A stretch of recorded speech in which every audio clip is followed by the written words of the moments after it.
Tiens, la Sécu a remboursé des prothèses auditives à votre nom. Oui, je sais que vous entendez bien, mais vous saviez pas?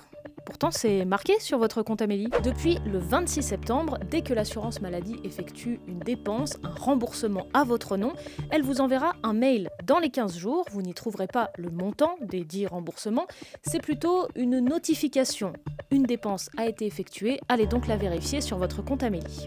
Cette nouvelle campagne d'incitation a deux objectifs. Le premier, c'est lutter contre la fraude. En 2024, l'assurance maladie a détecté 628 millions d'euros de fraude.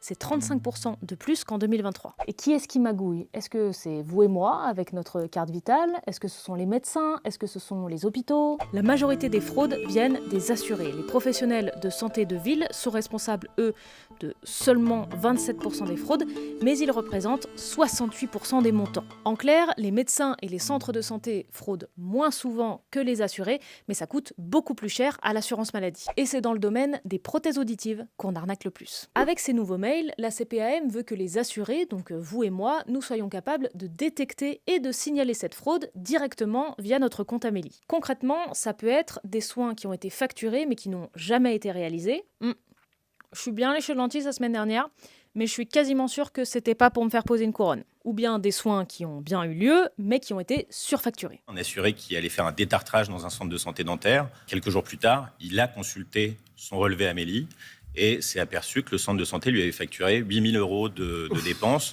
On est d'accord, ça fait beaucoup pour un détartrage. Ce qui m'amène au deuxième objectif visé par la Sécu en nous envoyant ces mails. La santé en France peut ne rien coûter, mais ce n'est pas pour autant qu'elle est gratuite. La sécurité sociale, elle existe depuis 80 ans en France et elle nous permet d'avoir des soins gratuits ou à minima à prix très réduit.